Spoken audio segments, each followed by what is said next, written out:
சுவாமியே சரணமையப்பா. அரண்மனையிலிருந்து ஐயப்பன் எப்படி சபரிமலைக்கு வந்து சேர்ந்தாரு? கதையை முழுசாக தெரிஞ்சுக்க ஸ்டோரி ஹப் தமிழை மறக்காமல் சப்ஸ்கிரைப் பண்ணிடுங்க. நண்பர்கள் அனைவருக்கும் வணக்கம். வாங்க கதைக்குள்ளே போகலாம். தேவி துர்கை மகிஷாசுரனை வதம் செஞ்சதை பற்றி நம்ம எல்லாரும் கேள்விப்பட்டிருக்கோம். அதுக்கப்புறம் நடந்தது தான் இந்த கதை. தன்னோட சகோதரன் மகிஷாசுரனின் மரணத்துக்கு பழிவாங்க நினைச்ச மகிஷி பிரம்மனை நோக்கி கடுந்தவம் புரிகிறா. இறுதியா மகிஷிக்கு பிரம்மனும் காட்சி தந்தாரு. அவ கேட்ட மாதிரியே விஷ்ணுவுக்கும் சிவனுக்கும் பிறக்கிற மகனால மட்டும்தான் என்னை கொல்ல முடியும் அப்படிங்கிற வரத்தை அளிக்கிறாரு. அந்த வரத்தை வாங்கின பிறகு அவ ஒரு அடக்க முடியாத தீவிர சக்தியா உருவாகிறான். தேவலோகம் பூலோகம்னு எல்லாரையும் கொடுமைக்கு ஆளாக்குறா. அவளோட அட்டூழியத்தை தாங்க முடியாத தேவர்கள் விஷ்ணு கிட்டவே முறையிடுறாங்க. சிவனாலையும் விஷ்ணுவாலையும் மட்டுமே மகிஷியை அழிக்க முடியும்னு தெரிஞ்ச விஷ்ணு மோகினி அவதாரம் எடுக்கிறாரு.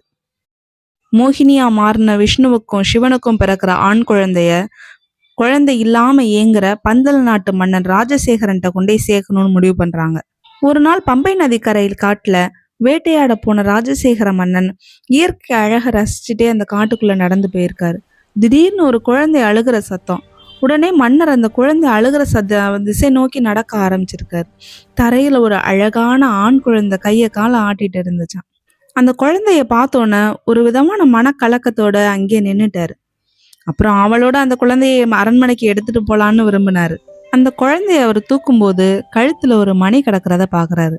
அதனால அந்த குழந்தைக்கு மணிகண்டன்னே பேர் வைக்கிறாரு.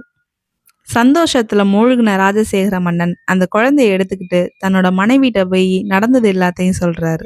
2 பேருமே அந்த கடவுளே நமக்கு கொடுத்த வரோன்னு நினைச்சு அந்த குழந்தைய சந்தோஷமா வளர்க்குறாங்க. ஆனா அங்கிருந்த அமைச்சருக்கு மட்டும் இது பிடிக்கல. ஏன்னா மன்னனுக்கு வாரிசு இல்லைன்னா அடுத்த அரசனாகலான்னு நினைச்சிட்டு இருந்தவருக்கு மணிகண்டனோட வருகை ஏமாற்றத்தை தான் கொடுத்துச்சு. குழந்தை பருவத்திலேயே ஆற்றலும் அறிவும் சாஸ்திரங்களையும் சிறந்தவரா இருந்திருக்காரு. அவரோட அறிவை பார்த்து அவரோட குருவே ஆச்சரியப்படுவாராம். மணிகண்டனை பத்தி முழுசா தெரிஞ்சுக்கிட்ட குரு தன்னோட ஊமையும் குருடுமா இருக்க பையனுக்கு பேச்சாற்றலை கொடுன்னு கேட்டிருக்காரு. என்ன ஆச்சரியம்! மணிகண்டன் தன்னோட கையை அந்த குருவோட பையன் மேல வச்சதும் கண் பார்வையும் கிடைச்சிச்சான், பேசவும் முடிஞ்சிருக்கு. அதே நேரத்துல மகாராணி கருவுற்று ஒரு அழகான ஆண் குழந்தையை பெத்தெடுக்கிறாங்க. அவருக்கு ராஜராஜன்னும் பேர் வைக்கிறாங்க. மணிகண்டன் வந்த பிறகுதான் எனக்கு சகல பாக்கியங்களும் கிடைச்சிச்சுன்னு பந்தல மன்னன் முழுசா நம்பினாரு. அதனால தன்னோட முதல் மகனான மணிகண்டனுக்கு தான் நான் முடிசூட்டுவேன்னு எல்லார்கிட்டையும் அறிவிச்சாரு. அங்கிருந்த அமைச்சருக்கு மட்டும் அது சுத்தமா பிடிக்கல. அவரும் என்னென்னவோ வழிகளில் தடுத்து பார்த்தாரு. அவரால் முடியல. கடைசியா ராணி கிட்ட போய், தாயே, உங்க பையன் இருக்கும்போது எப்படி நீங்க மணிகண்டனுக்கு முடிசூட்ட ஒத்துக்கிட்டீங்கன்னு கோல் மூட்டி விடுறாரு. அமைச்சரோடு சேர்ந்து 2 பேரும் மணிகண்டனை ஒழிக்க திட்டம் போடுறாங்க. மகாராணி நோய்வாய்ப்பட்டதாகவும் அவங்கள குணப்படுத்தணும்னா புலிப்பாலால மட்டும்தான் முடியும்னு அந்த அரண்மனை வைத்தியரை வச்சே பொய் சொல்ல வைக்கிறாங்க.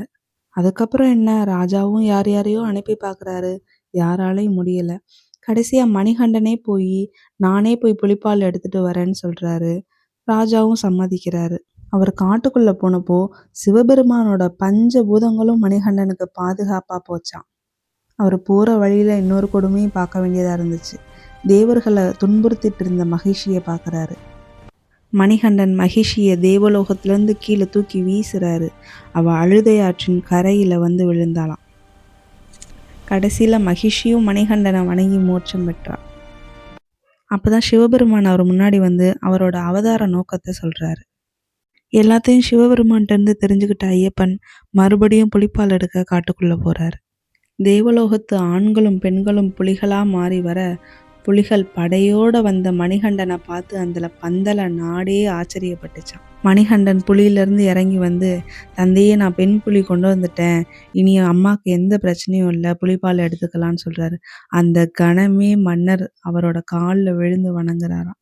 எல்லா சூழ்ச்சியும் தெரிஞ்ச ஐயப்பன் மறுபடியும் காட்டுக்கு போறதா சொல்றாரு. இதை கேட்ட அரசன் மணிகண்டன்கிட்ட ஒரு கோரிக்கை வைக்கிறாரு.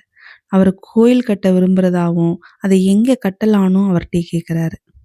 அப்பதான் மணிகண்டன் அவர்கிட்ட இருந்து ஒரு அம்பை எடுத்து விட்டு இது ஒரு சபரிங்கிற மலைப்பகுதியில போய் விழும், அங்க எனக்கு கோயில் கட்டுங்கன்னு சொல்றாரு.